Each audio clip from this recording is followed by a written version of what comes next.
On this episode of On Cam Ready, how you can become ready to create your own narrative podcast. Get started and don't be a perfectionist because you can get too bogged down in it. That is Louise McLoughlin. She is a documentary producer and host of the podcast You Look Like Me. And she's the guest on today's episode. Hi, I'm Jamie Maglietta, and this is On Cam Ready. You know, if you are thinking about starting your own podcast and you're just not sure how to get started, be sure to check out the PDF linked in my bio and the description here. We try to help you think through all the steps you need before you start your own podcast. As a TV producer with 20 plus years of experience, I help you brainstorm ways to develop your idea into a show. And if you need more help, reach out because I also offer consultations. Visit my website at oncamready.com. Okay, now back to our guest. This conversation focuses on podcast creation, burnout, and balance. Louise is a news and documentary producer. She's also creator and host of the internationally chart-topping podcast, You Look Like Me. It examines identity and family secrets through the lens of donor conception. Here's a clip.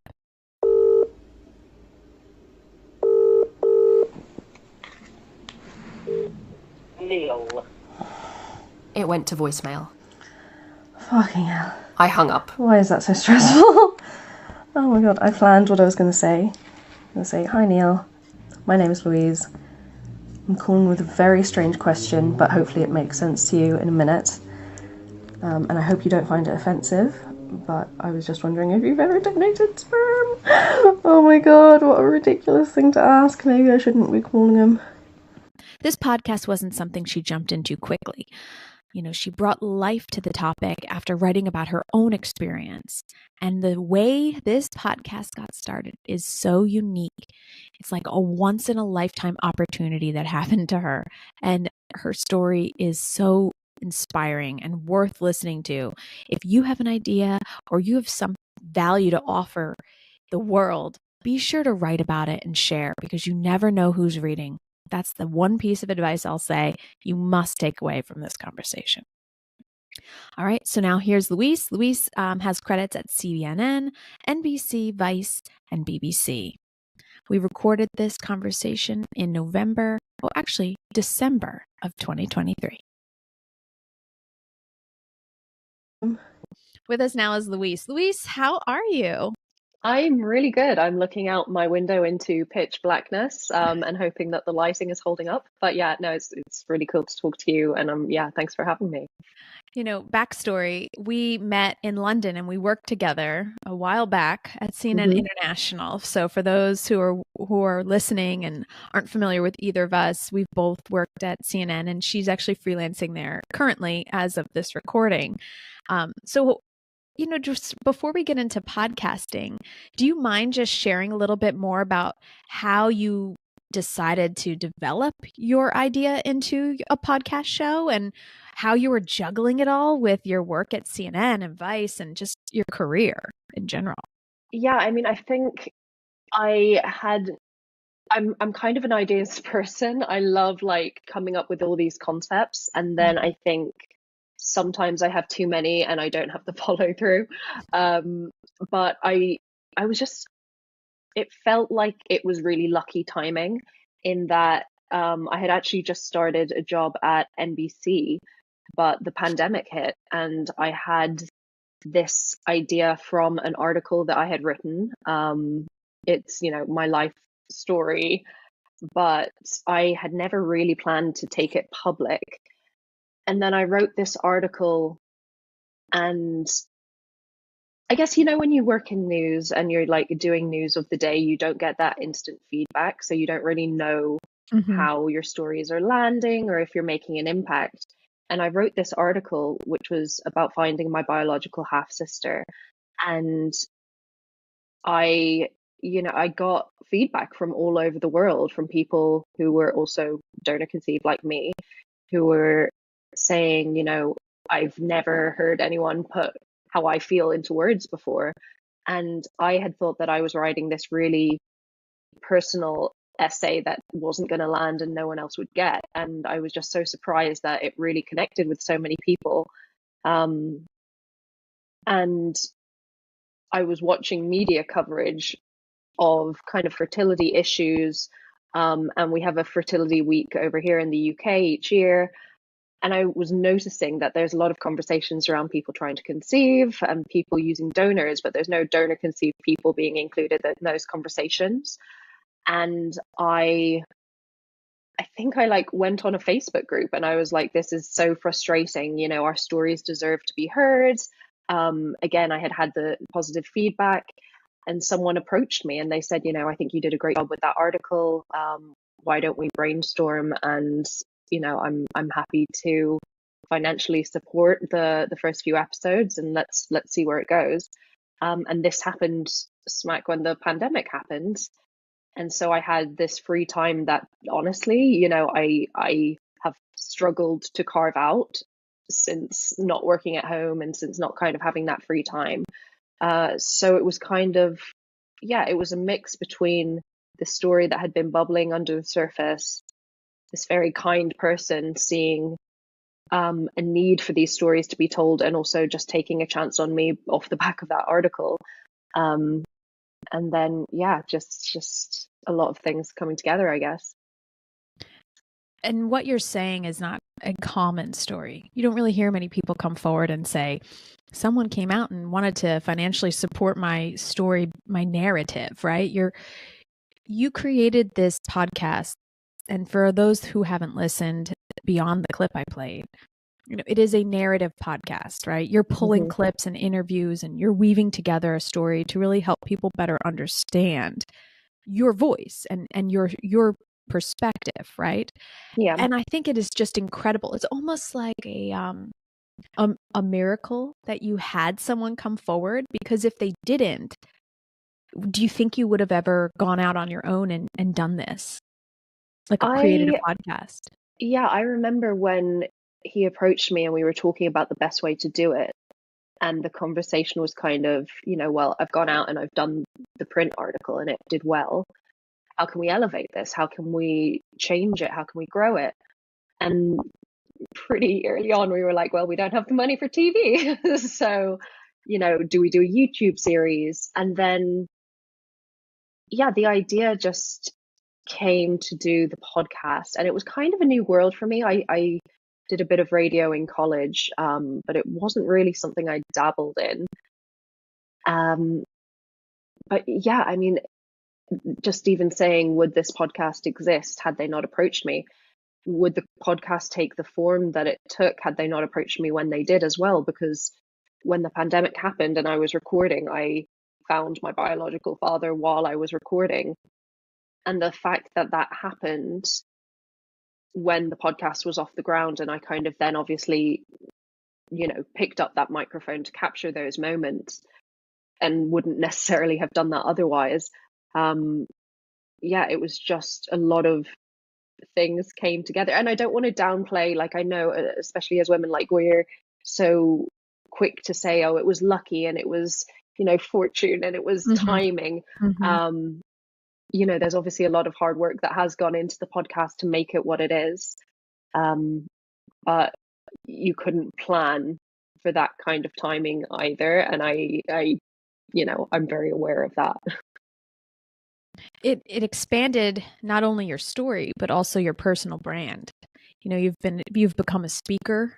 I saw it at some fertility festivals. I wouldn't say it was a festival. Maybe it's like more of a conference. Yes, fertility fest. Yeah, I thought I saw fest.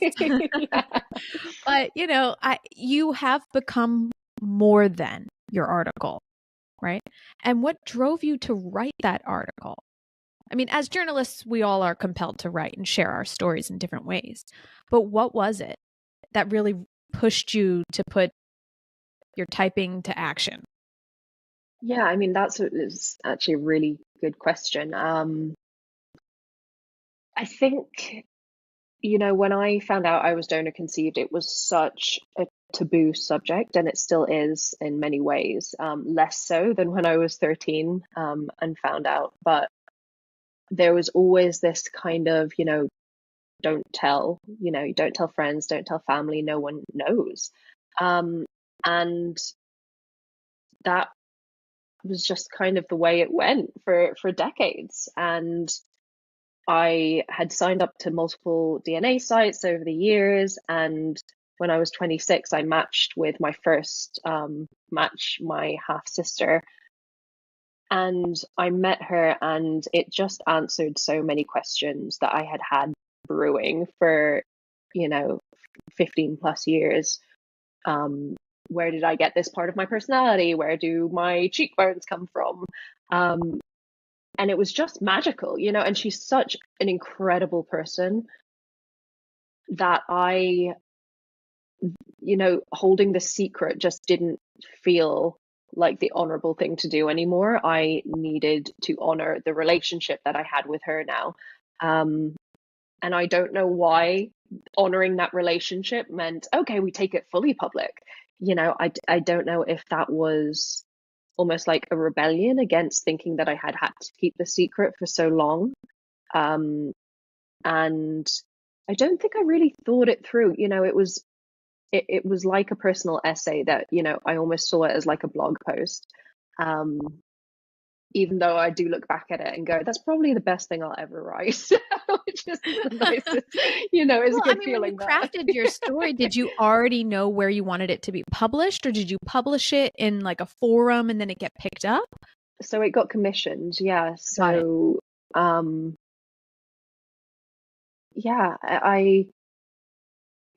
don't know what pushed me to take it that public. Mm-hmm. But I do believe that I would have stopped there had the reaction not been what it was. But yeah, it was really just the catalyst of finding my half sister Jess, and just kind of wanting just to, I can't explain how monumental that is when you're looking for a family member and then you find them. And I had given up at that point. I really didn't expect to find someone. So maybe this was like my journalistic version of, screaming it from the rooftops. Maybe that's what it was.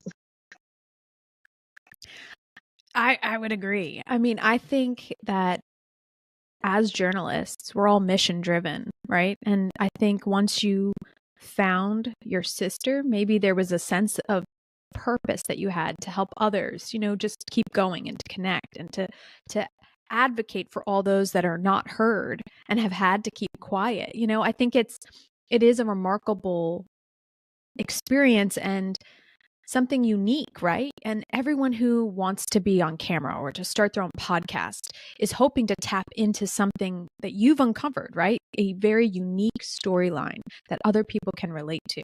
And the way you shaped it so that it was something of a advocacy effort, right? Where you're really advocating on behalf of other, what is it that you say? You say donor conceived people, right? Yeah. I think it's great, and it's very powerful, and it is an award-winning podcast. So you have to really think, those that are listening, that this podcast is definitely worth checking out. And I actually used it as an example when I was teaching at Harvard at one of their podcasting classes. And all the students loved that you brought to light your story first as an article and then shaped that concept into a podcast story narrative. And they just really did enjoy that you were able to basically conceive and give birth to a podcast from an article.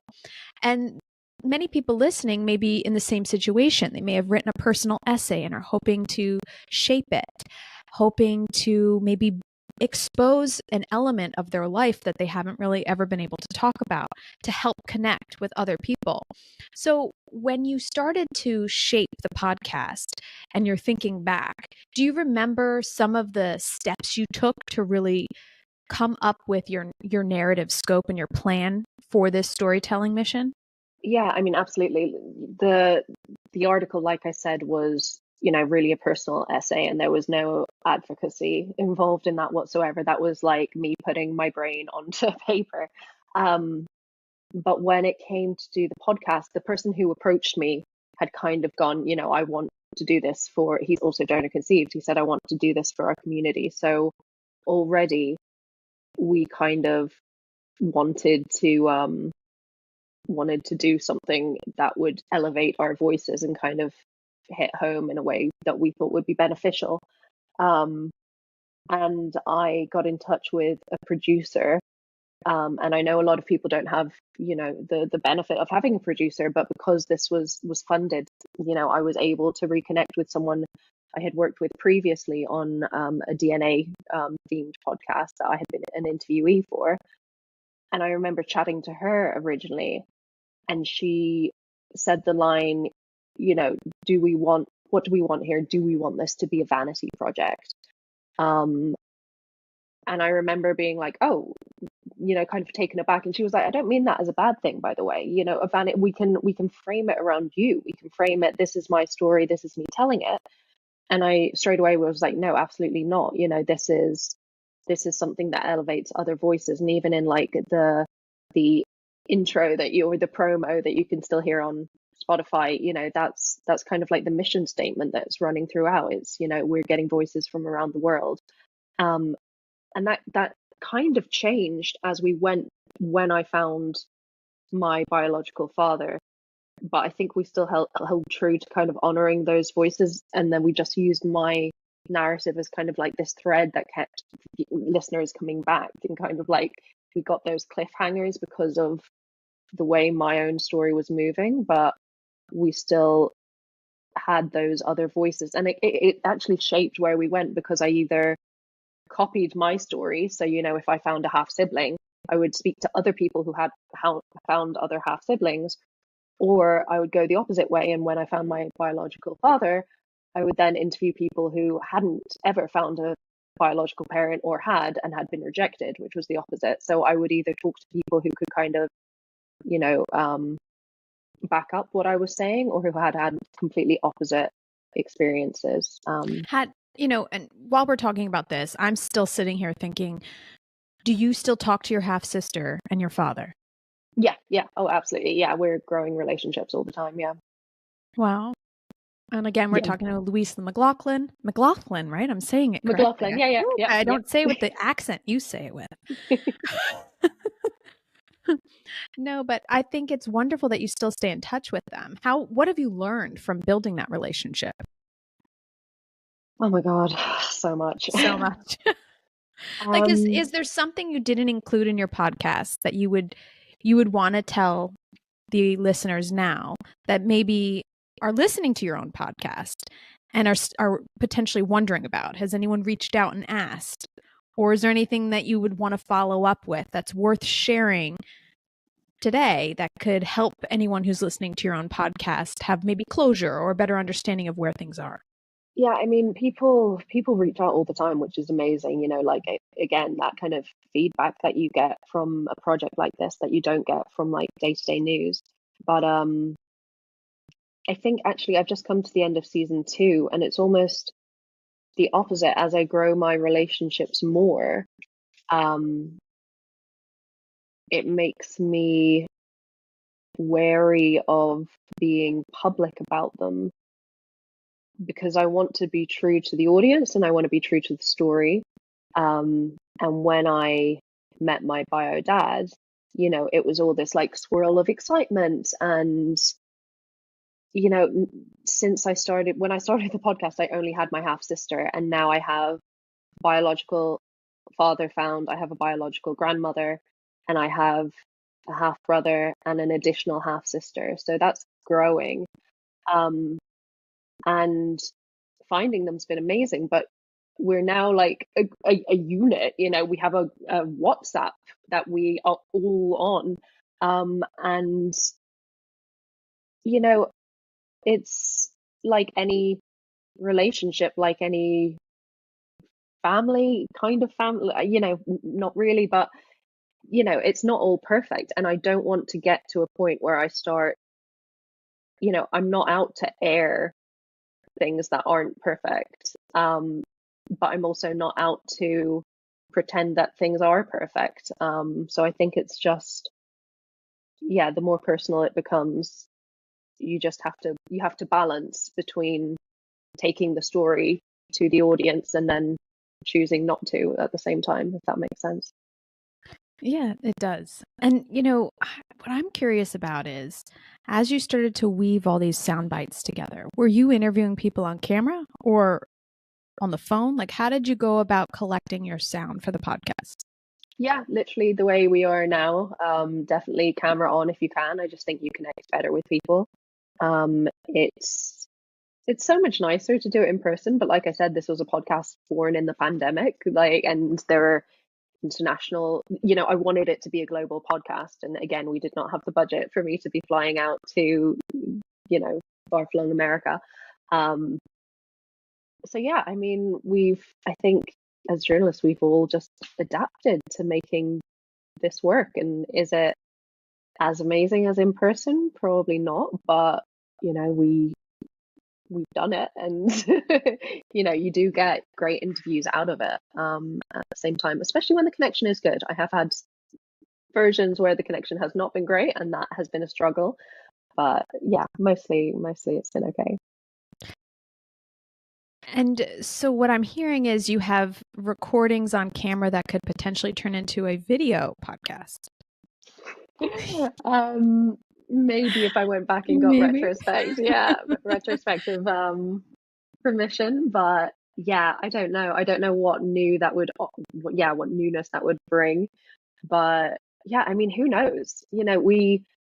In the second episode, there's audio of me seeing my half sister's face for the first time, and my flatmate recorded me sitting at a table when I had that DNA match, when I found her for the first time, and she sent me a WhatsApp message, and obviously her photo pops up, and he's got the camera on me, and I had never planned for that video. That was obviously amazing, and what an incredible thing to have. I had never imagined that would then be turned into audio that would then become part of this podcast. So you never know where things that you record are going to go, really, do you? Yeah, and I think with the movement right now to video audio, with YouTube monetizations, and now YouTube also taking on the RSS, more people are starting to incorporate video.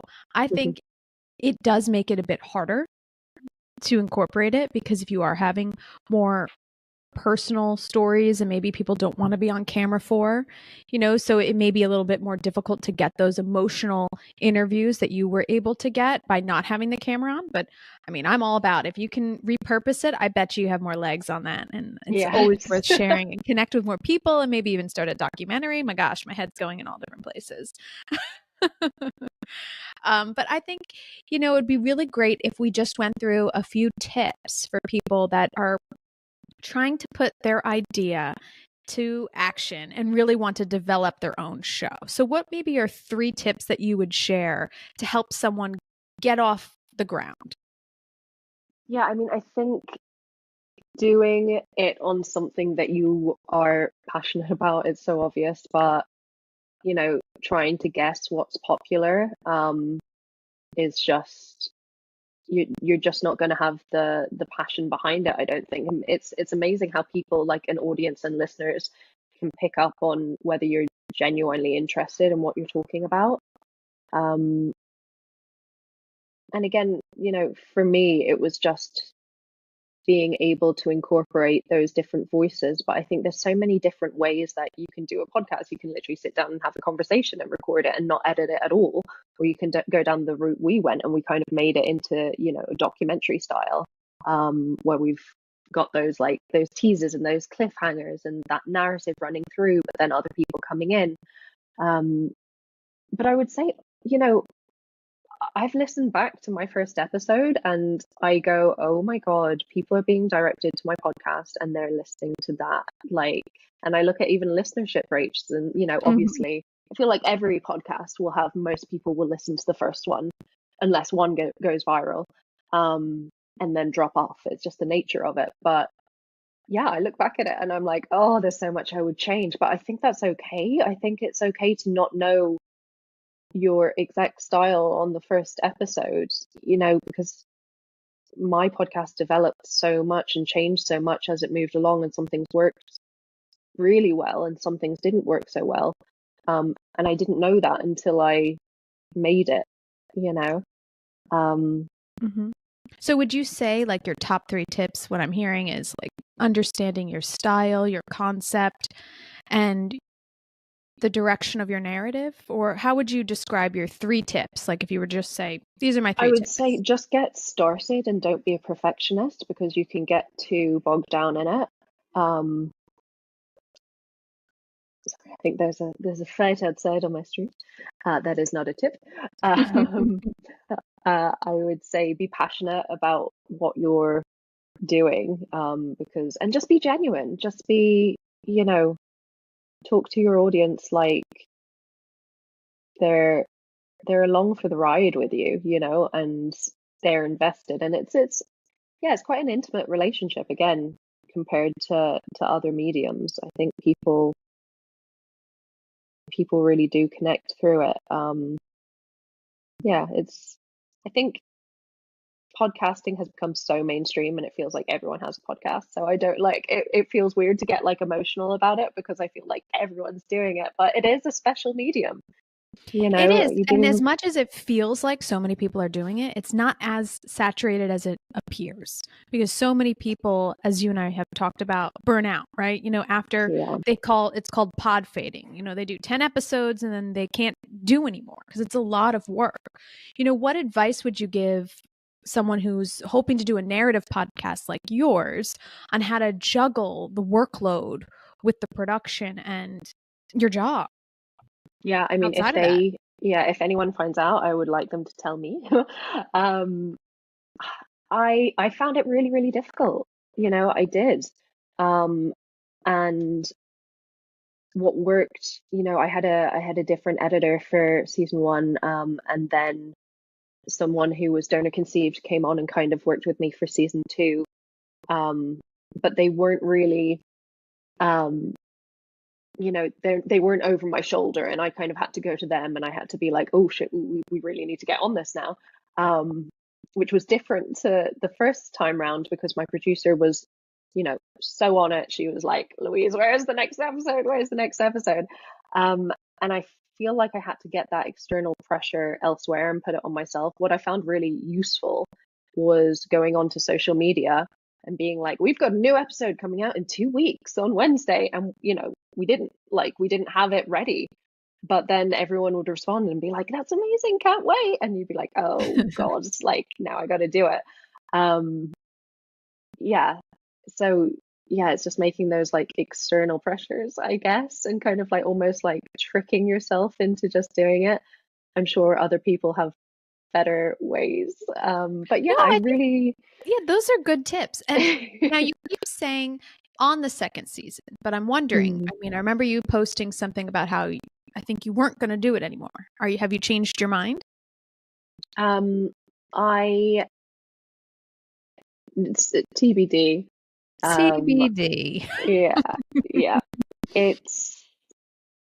I'm not opposed to going back, but I don't want to continue it for the sake of it, and I want it to remain at the kind of standard that we built it to. And I would like to see it, you were saying about like documentary, or like I would like to see it move to a different medium. I think it has potential to carry. So I don't know. There's been a lot of changes, like for me work-wise outside the podcasts, but I'm not closing the door on it at all. But I'm not pressuring myself. I want to be excited by it, and I want to do it. And it emotionally, I think, because it's such a hefty subject, and the bigger your audience gets as well, the more you feel like you owe it to them to do it right. And you don't have that when you start out in your earlier episodes, sorry. So I think, you can become more critical of yourself as you go on, and kind of strive for perfection a bit too much maybe. And it is easy to lose not the joy of it, but the enthusiasm to get up and do it. And I think that's not where I wanted to be with it. And I think that will come back. But I'm giving myself a break for sure. I understand exactly. Like I had to push mine to a bi-weekly because trying to do it every week, it just became like a job that you don't want to to fulfill every week because it's so much work and such a big lift. So bi-weekly at least gives me some breathing room. But even still, I was dealing with, thankfully I've been able to stay on the bi-weekly, but I was dealing with personal issues. So I mentioned it earlier, and, having to have personal challenges come up, you really need to plan ahead, and you really need to have things in the can ready in order to avoid that burnout. So some of the advice I usually will give people is, really you want to map it out. I always try to record multiple interviews at once for over 2 weeks. And then I start editing and launch them as they go so that I can focus more on the marketing, the SEO if I need it. I'm more YouTube.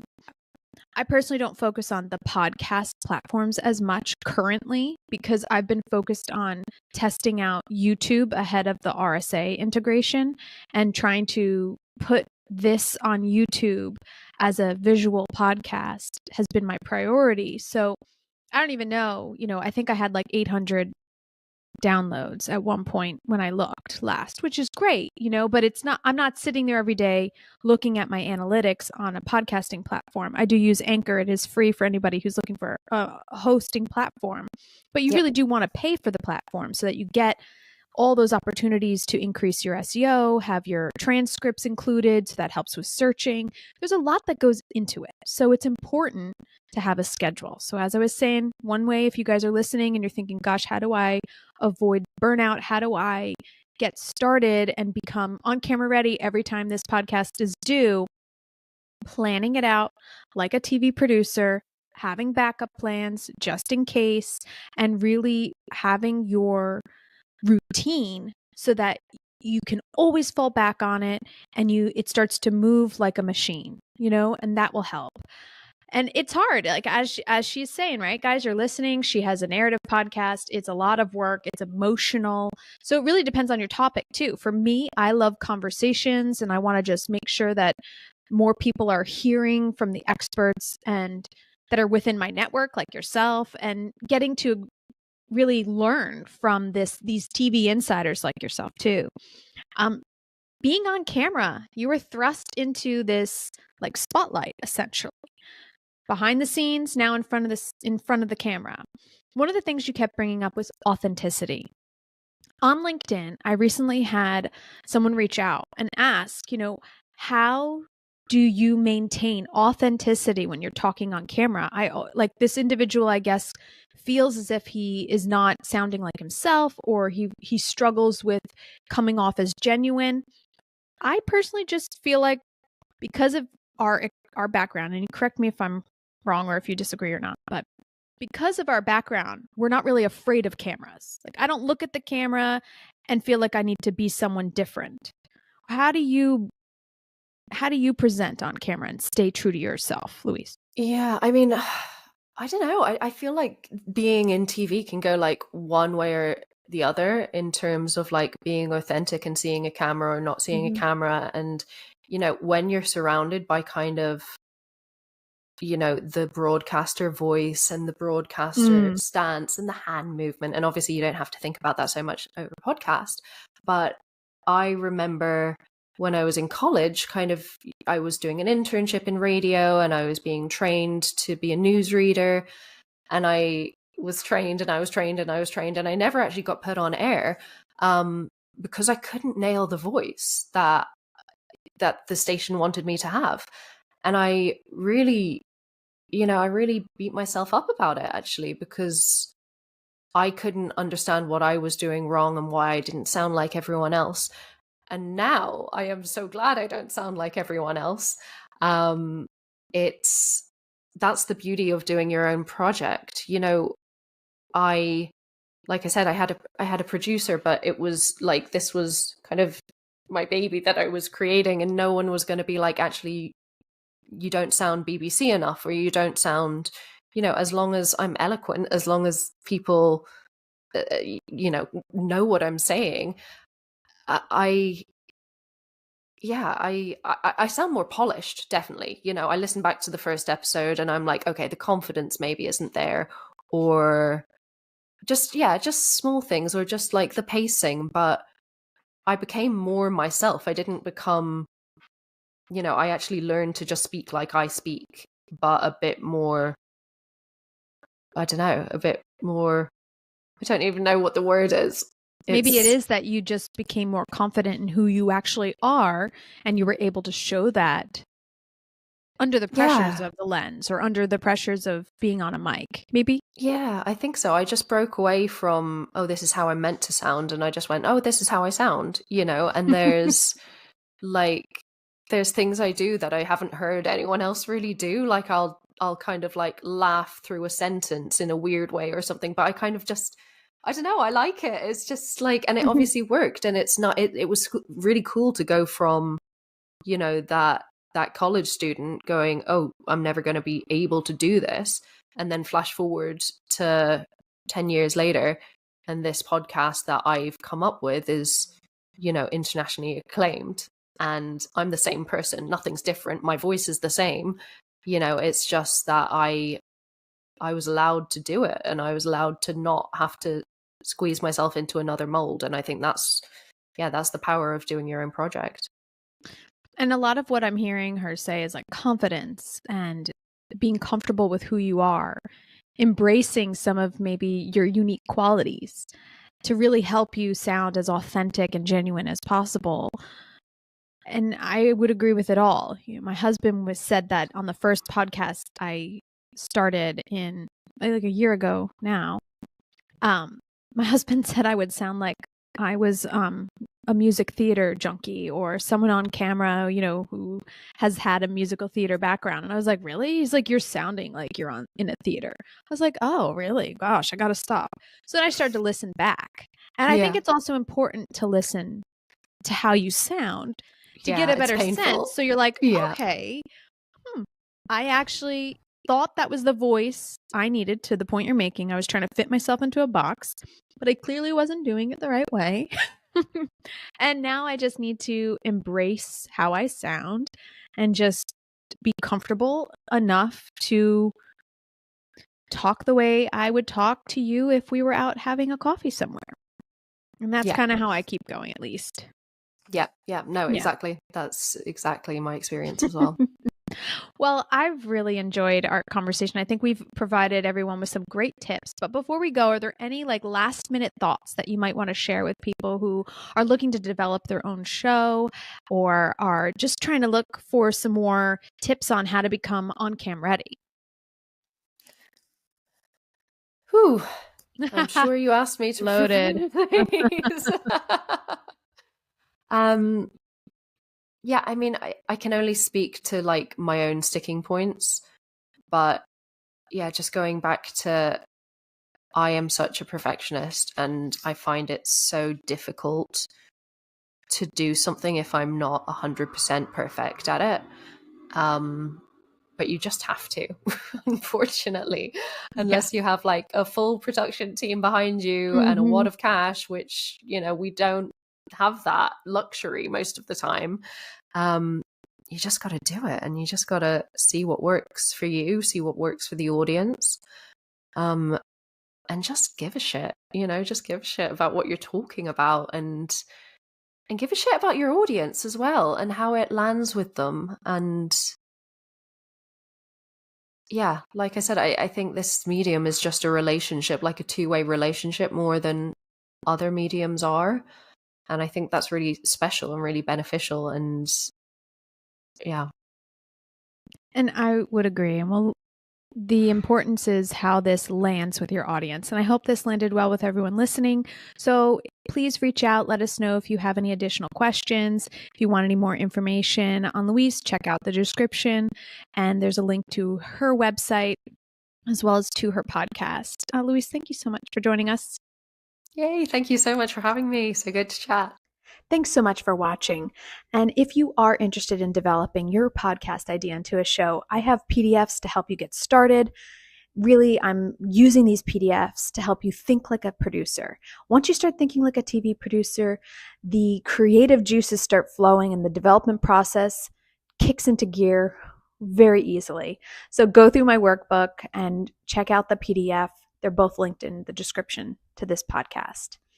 And if you need any more information about the guest, you can also find a link to everything about Louise down there as well.